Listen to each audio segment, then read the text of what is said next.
Welcome back to the deep dive. I want to start today with a specific image. It's, let's say, 10:30 p.m. on a Tuesday.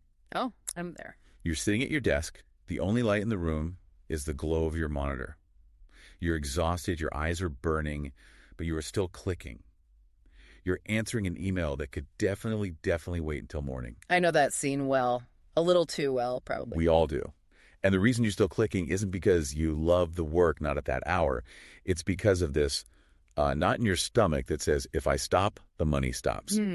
It's the feeling that you are the engine, the fuel, and the wheels of your entire life. And if you take your foot off the gas for 1 second, the whole car just crashes. That is the time for money trap. And it's, I think, the defining anxiety of the modern professional. We are, and our sources really drill down on this, we're operating on an industrial era operating system. In a digital world. In a digital world. We believe subconsciously that our output is physically tied to our hourly input. If you want more, economic output, you have to shovel more coal into the engine, or in this case, more hours into the laptop. Exactly. And today, we're trying to break that machine. We are looking at a stack of research that claims we can transition from being laborers, people who are just shoveling that coal, to architects, people who design an engine that, runs itself. It's a concept called efficiency architecture. Yep. And frankly, when I first saw that term in the notes, I kind of rolled my eyes. It does sound a little like corporate bingo, doesn't it? It really does. Yeah. But as I dug into these sources, the freelancer psychology guides, the reports on digital leverage, financial strategies from guys like Ramit Sethi, I realized this isn't just another spin on time management. Right. It's deeper. It's about fundamentally decoupling your survival from your calendar. And that is the mission today. Decoupling. But here's the problem. Every single time I hear a business guru on the internet talk about escaping the rat race, it usually starts with something like, buy my $1,000 drop shipping course. Right. It immediately feels like a scam. It sets off all the alarm bells. It does. But our sources today say you can't even touch the tactics, the pricing strategies, the passive income vehicles, the software tools, until you fix the software that's running in your own brain. You have to start with the mindset. We have to talk about mindset, and specifically something called the scarcity trap. And I'm glad you brought up the skepticism, because the research actually validates that feeling. If you try to apply these high-leverage tactics, but you're doing it with a scarcity mindset, you will sabotage them. Every single time. How so? Because you have to understand why you feel that scarcity first. It's not a personality flaw. It's biology. Okay, so this is where the negativity bias comes in, right? Correct. Evolutionarily speaking, our brains are not designed for happiness. That's a modern luxury. They're designed for survival. Right. The classic example is you're a caveman, you hear a rustle in the bushes. Exactly. If you assume it's a saber-toothed tiger, you run and you live. If you assume it's just the wind, you might get eaten.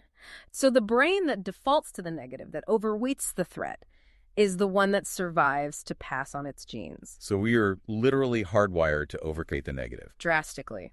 One source noted that the brain processes negative stimuli something like 3 to 5 times faster and more intensely than positive stimuli.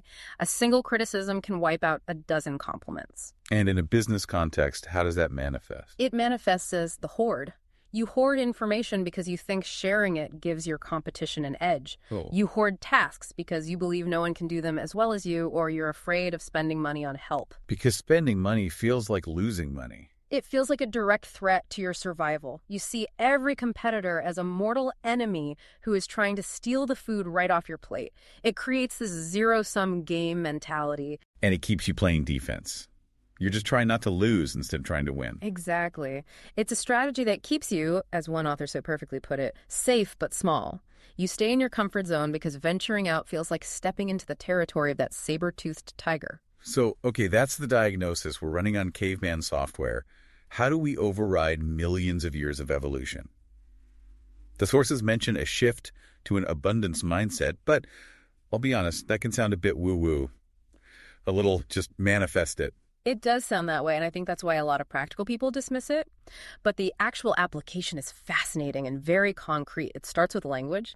There's a note here about the Chinese word for crisis, wei ji. Oh, I've heard this. It means danger and opportunity, right? That's the popular translation. It's a bit of a linguistic simplification, but the concept is what matters.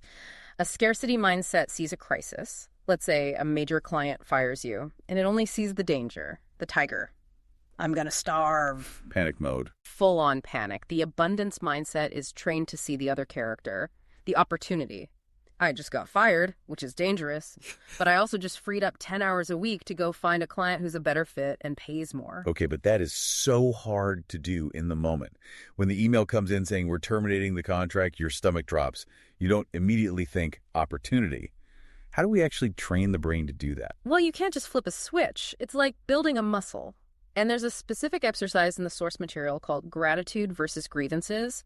And I love this because it doesn't force you into what they call toxic positivity. Ugh, toxic positivity is the worst. Just smile, good vibes only while your house is on fire. Exactly. If you're angry or scared, pretending you're not doesn't help. This exercise says, start with the grievances. Take out a piece of paper. And for 5 minutes, just write down everything that sucks. My client is annoying. My back hurts. I'm underpaid. I hate this project. Just vomit it all out. So you're not suppressing the negative, you're acknowledging it. You're giving it a voice. You're validating your own feelings. You're draining the swamp, as you said earlier. Then and only then, once the danger signal in your brain has been acknowledged, you flip the paper over and you force your brain to switch tracks. To the gratitude side. To gratitude. And it can be tiny things. I have a working laptop. I have a fast internet connection. I have a skill that at least one person has paid for in the past. What you're doing is manually building a neurological bridge from your amygdala, the fear center, to your prefrontal cortex, the center for logic and planning. I like that. You can't build a skyscraper on a swamp. You have to drain it first. And once that mental foundation is laid, then we can start talking about the actual architecture of efficiency. The sources keep coming back to 3 fundamental laws. The first one, everyone's probably heard of it, the Pareto principle. The 80-20 rule. Right. 80% of your results come from 20% of your efforts. But let's apply it really strictly to this time for money trap. In almost any service business, 80% of your revenue comes from 20% of your clients. That's the fun part. And what's the not so fun part? The not so fun part is that 80% of your stress, your headaches, your late night emails comes from a different 20% of your clients. Oh, I think everyone listening can picture a specific face or a specific email signature right now. We all have those clients. They're the ones who email you at midnight. They always want just one more small change. They haggle over every single invoice.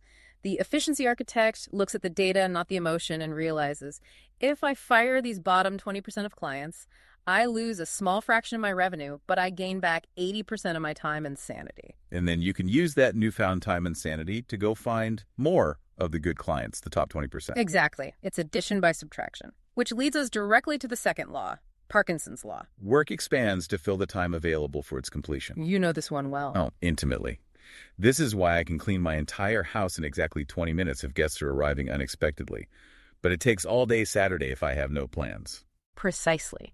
And it's true for your work week. If you give yourself a 40-hour work week, you will magically find 40 hours of work to do.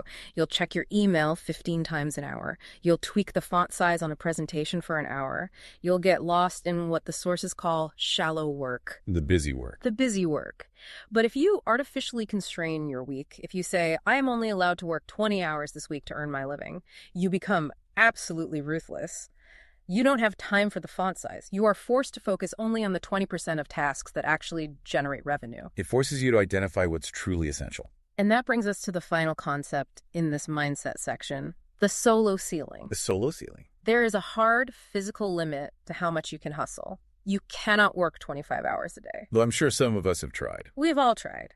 But to break through that ceiling, you have to transition your thinking from growth to scaling. Okay, define those terms. Growth versus scaling. Growth is adding more resources to get more output, working more hours, hiring more people. It's linear. If you want to double your output, you have to double your input. Okay. Scaling is getting more output without a proportionate increase in input. It's about building systems, leverage, and assets. And scaling is completely impossible if you are stuck charging by the hour. Which brings us perfectly to the real meat of this deep dive. Part 2. The art of pricing. This is where most people get stuck. We are conditioned from our very first teenage job mowing lawns, babysitting, whatever, to think 1 hour of my life equals X dollars. It's the factory model. Punch in, get paid, punch out. But the sources have a fantastic name for this. They call it the punishment of proficiency. I love that phrase, the punishment of proficiency. Break that down for me. It's simple math that when you see it, it works directly against you. Yeah. Let's say you are a graphic designer just starting out. You charge, I don't know, $50 an hour. Okay. And when you're new, it takes you 10 hours to design a really solid logo for a client. So you bill for 10 hours, you make $500. Makes sense. Simple enough. But then you get really, really good. You do this for 5 years. You invest in better tools. You develop a process. Now you can design that same logo, and frankly, probably a better logo in just 2 hours. So how much do you make now? $100. You just took an 80% pay cut for becoming an expert in your field. You are literally financially penalized for being efficient. That is actually insane when you say it out loud. It's completely backward. In any other industry, speed and quality cost more, not less. Of course. Think about it this way. If a Formula One driver like Lewis Hamilton completes a lap faster than anyone else, does his team at Mercedes say, well, Lewis, you were only on the track for 90 seconds, so we're going to pay you less than the guy who took 3 minutes? No, they pay him millions and millions of dollars because the value isn't in the time spent driving. The value is in the win. The value is in the outcome. So why do freelancers and consultants and solo business owners insist on treating themselves like the slow driver? The alternative proposed in all these sources is a shift to value-based pricing. You decouple the price from the time. You price the outcome. This is where the Ferrari versus Skoda analogy from the sources comes in. It's so good. Okay. Explain that. If a client comes to you and describes a high-performance outcome they want, a custom-built, high-speed, beautiful result, that's a Ferrari. They cannot expect to pay Skoda prices for a Ferrari result. But here is where people get stuck. They understand the theory, but they freeze up the second a potential client asks that dreaded question. So what's your rate? Because the client has a script, right? The client is used to buying hours. I need 10 hours of dev work, or how much per hour for copywriting. How do you flip that script on them without sounding evasive or, difficult? You have to seize control of the conversation. You have to reframe it from the start. The source suggests a specific line, something like, price is what you pay, value is what you get. I like that. So when they ask for your rate, you counter with a question. You say, before we talk numbers, I need to understand what a win looks like for you. Help me understand the value of solving this problem. For example, how much is one new customer worth to your business over their lifetime? Oh, that's bold. You're essentially asking to see their books. That feels uncomfortable. It can be, but you have to do it. Let's do the napkin math from the sources. This makes it so real. Stick with me for a second. I'm with you. I've got my napkin. Okay.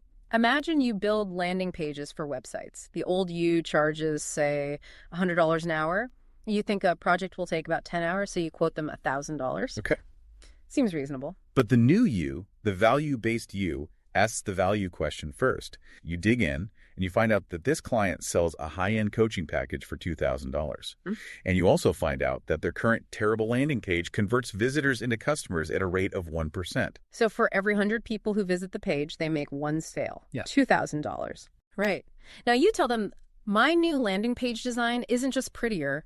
It's based on conversion science, and I'm confident I can increase your conversion rate from 1% to 2%. You're not just making a web page, you're doubling their leads. You're doubling their business. If they get 1,000 visitors to that page a month, you just took them from 10 sales a month, that's $20,000, to 20 sales a month, which is $40,000. You just created an extra $20,000 a month in value for them. Per month. That's $240,000 a year of pure extra profit that you created with your skill. Suddenly, my original $1,000 quote looks pathetic. It looks suspicious. Yeah. If I offer to sell you a gold bar that I claim is worth $240,000, but I only ask for $1,000, what do you think? I think it's fake. It's a scam. It's a scam. Cool. But if you go to that client and say, I will build you this system that generates an additional $250,000 a year for you, and my fee for designing and implementing that system is $20,000, that sounds like a rational, smart investment. And that $20,000 project might only take you, 20 hours of actual work? That's $1,000 an hour. Yeah, precisely.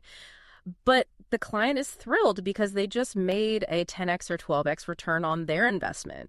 And you are thrilled because you just earned 10 times your old hourly rate. That is the win-win. But, and this is a huge but, you have to have the confidence that you can actually deliver the Ferrari. You can't charge Ferrari prices and then deliver a Skoda with a flat tire. You absolutely cannot. This isn't about tricking people. It's about aligning price with actual demonstrable value. That confidence is the hard part, for sure. But the sources mention some tactics to help gently nudge the client and yourself in that direction.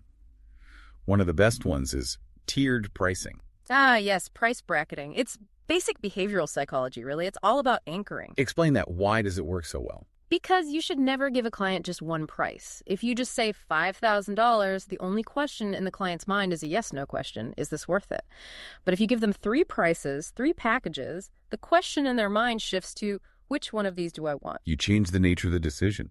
Completely. So you structure it with a low tier, a mid tier, and a high tier. The Skoda, the Audi, and the Ferrari. Perfect analogy. The high tier is your Ferrari. It has all the bells and whistles, white glove service, everything. It's, say, $15,000.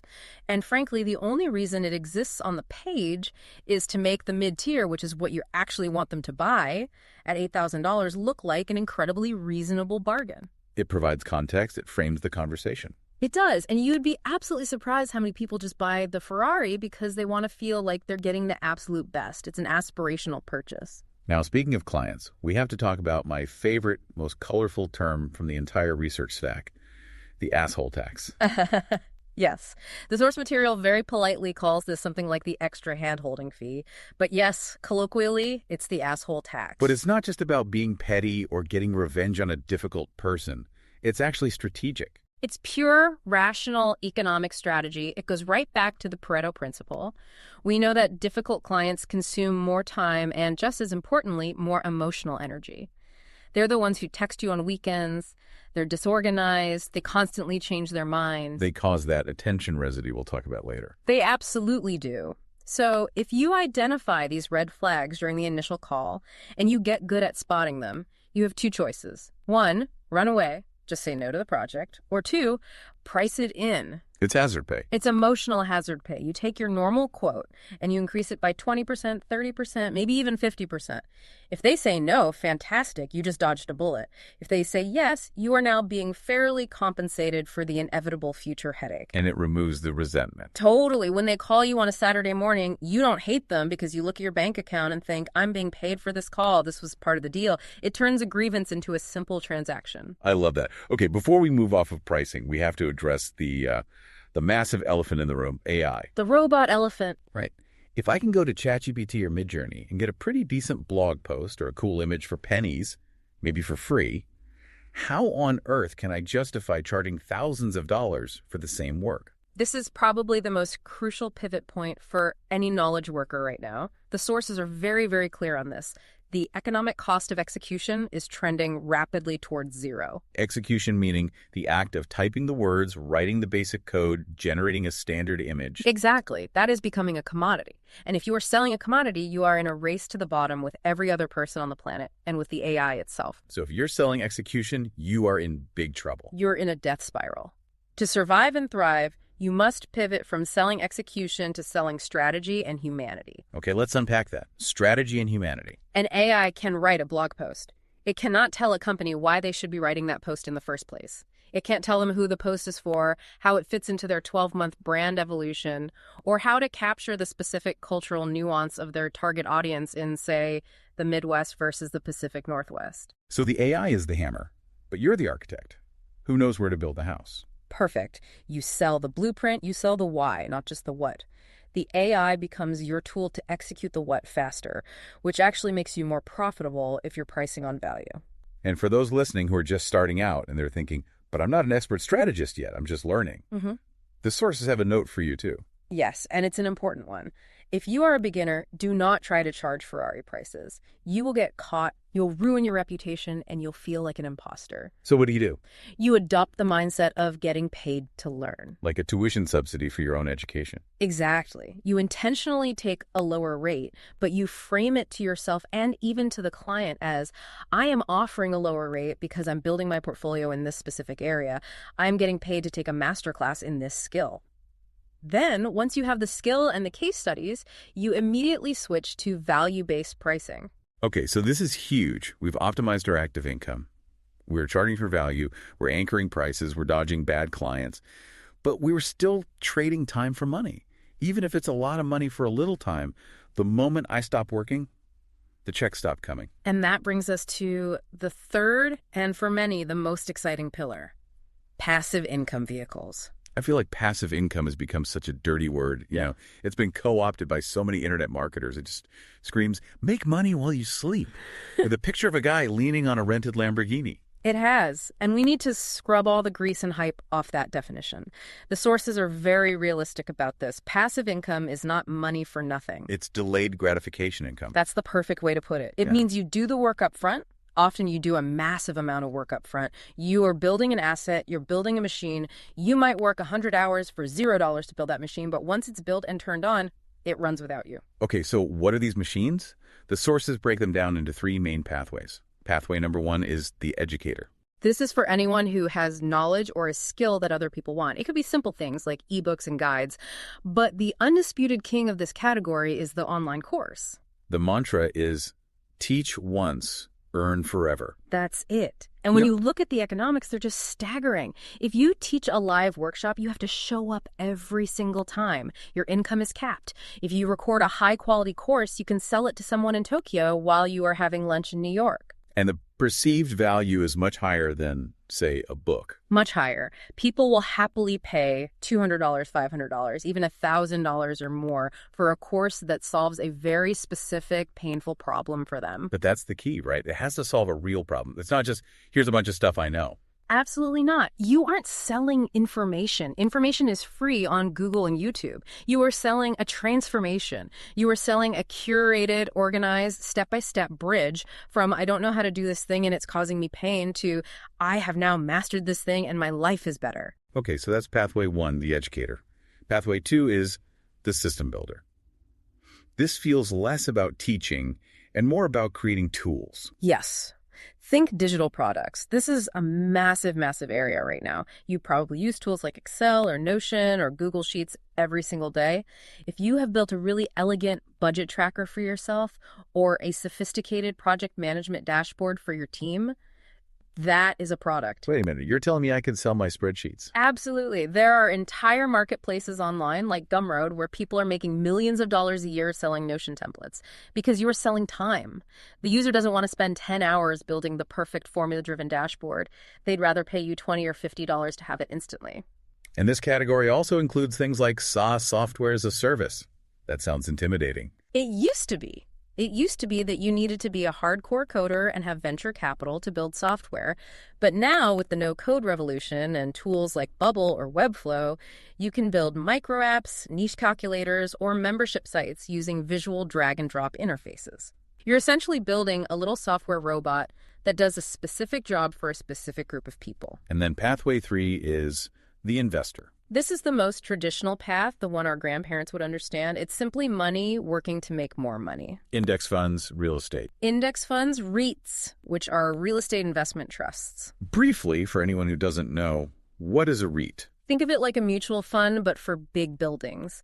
Instead of having to buy an entire apartment complex yourself for millions of dollars, you can buy a tiny slice of a portfolio of hundreds of buildings.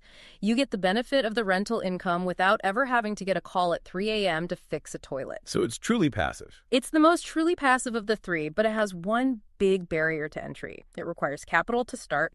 The other 2 pathways primarily require your time and knowledge. Okay, so I'm listening to this and my head is spinning. I'm overwhelmed. I could write an ebook. I could build a Notion template. I could start a no-code sauce. How on earth do I choose? I feel analysis paralysis coming on strong. And that's a very common reaction. The sources provide a really great mental filter for this. It's called the Golden Goose Matrix. I love a good matrix. Visualize it for us. Okay, imagine a simple 4-quadrant graph. The horizontal x-axis is demand. On the far right is high demand, on the left is low demand. The vertical y-axis is price, high price at the top, low price at the bottom. Got it. Now you have 4 boxes. The bottom left quadrant is low demand, low price. That's your labor of love, a passion project. You should avoid this for business. The bottom right is high demand, low price. That's the mass market. Think selling a $5 ebook. It can work, but you need massive volume. Now the top left is low demand, high price. That's a niche luxury good, risky. But the top right quadrant, that's the golden goose. High demand and the ability to charge a high price.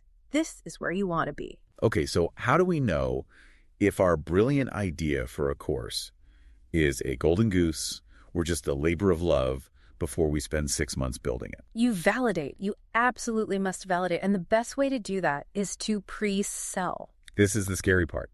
This is where the rubber meets the road. It is terrifying, but it's essential. You build a simple landing page that clearly describes the course, the template, or the tool.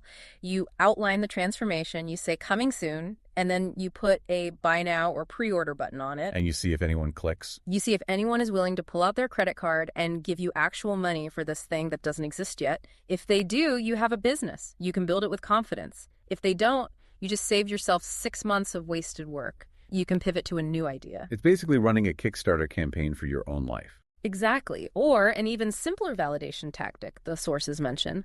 Look at your own credit card statement. Ask yourself, what software, tools, or information do I already pay for every month? That tells you what is proven value in the market. If you pay for a meal planning app, maybe there's an opportunity to build a better one for a different niche. Okay, this is a solid framework.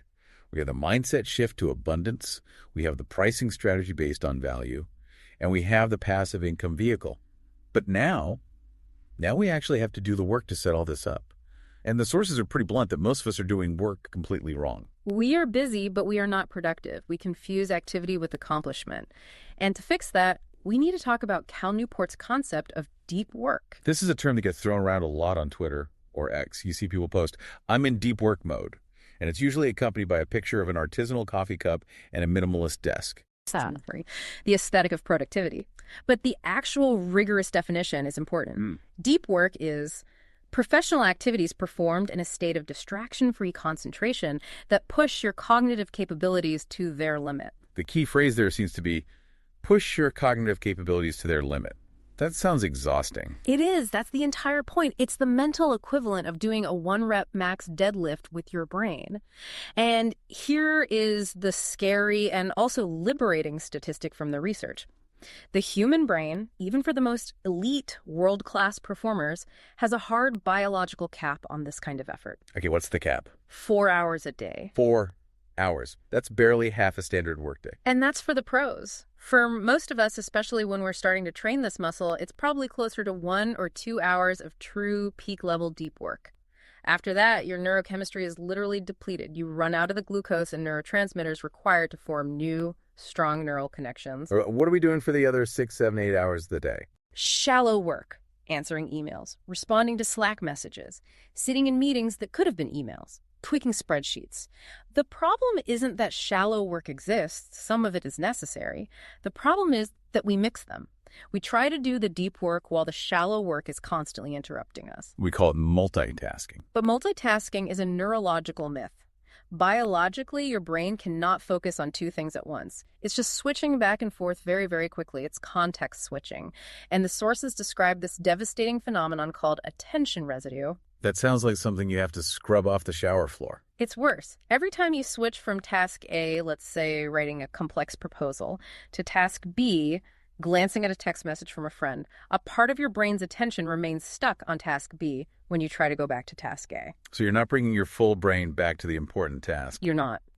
You are effectively, and this is a real number from the research, lowering your functional IQ by 10 to 15 points every time you indulge in a context switch. Wait, seriously? So if I check my email every 10 minutes while trying to write a report, I am functionally operating in a state of cognitive impairment all day long. You are operating as a dumber version of yourself. This is why the sources are so aggressive about operational efficiency.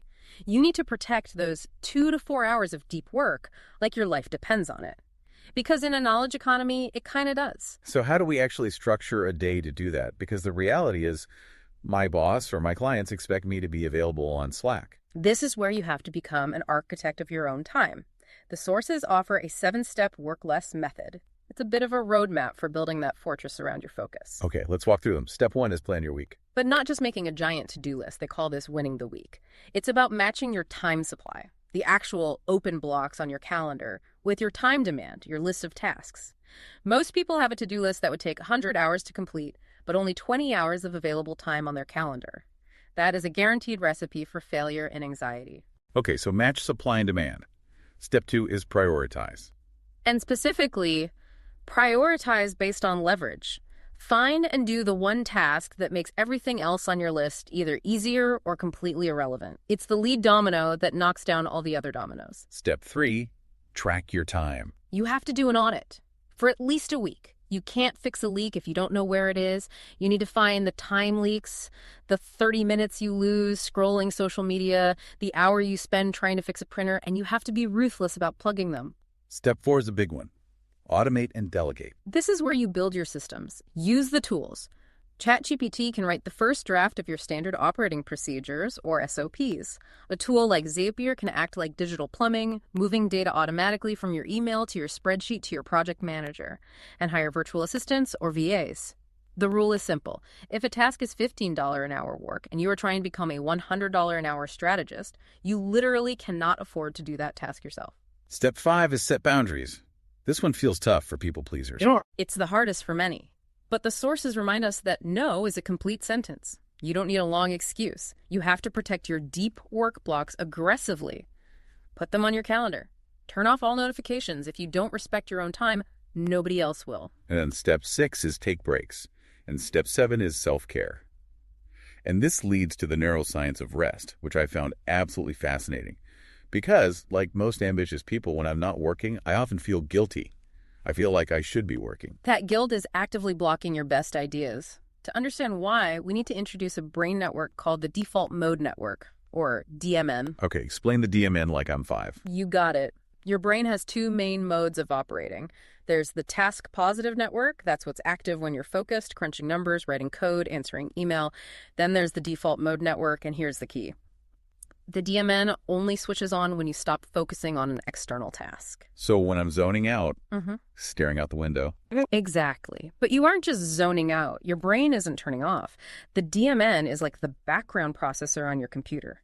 It's the part of your brain that connects disparate memories, simulates future possibilities, and works on complex problems in a nonlinear way. It's the biological reason you get your best ideas in the shower, or while driving, or walking the dog. Because I finally shut up and let the DMN do its job. Yes. If you fill every spare second of your day with a podcast or a TikTok video, or checking emails on your phone while in line for coffee, you are actively suppressing the DMN. You are literally blocking the neurological process required for creativity and insight. So doing nothing is actually a productive activity. It's a billable hour. If you are a knowledge worker, rest is not the opposite of work. Rest is a functional requirement of the work. There's an M-shaped productivity curve that the research shows. As you add more hours to your day, your output goes up. Then it plateaus. Then, if you keep pushing past that point, it crashes spectacularly. You start making stupid mistakes that take twice as long to fix as the time you thought you were gaining by working late. That is a huge permission slip for everyone listening to actually take a nap or go for a walk. Please do. Your brain will thank you. Okay, so we've covered the mind, the money, the assets, and the schedule. This is a massive toolkit. The final piece of the puzzle here is scaling. How do we turn this from a one-person hustle into a sustainable, durable company, even if it's just a company of one? This requires a profound identity shift. You have to go from being a freelancer to being a founder. A freelancer's job is to do the work. A founder's job is to own the machine that does the work. You stop being the person shoveling the coal and you become the captain of the ship. Precisely. And the sources even propose an ideal schedule to strive for, called the 4-hour founder. Okay, I'm intrigued. The idea is that your day as the founder is split into 4 distinct 1-hour buckets. 1 hour on high-level strategy, looking at the big picture, where the business is going.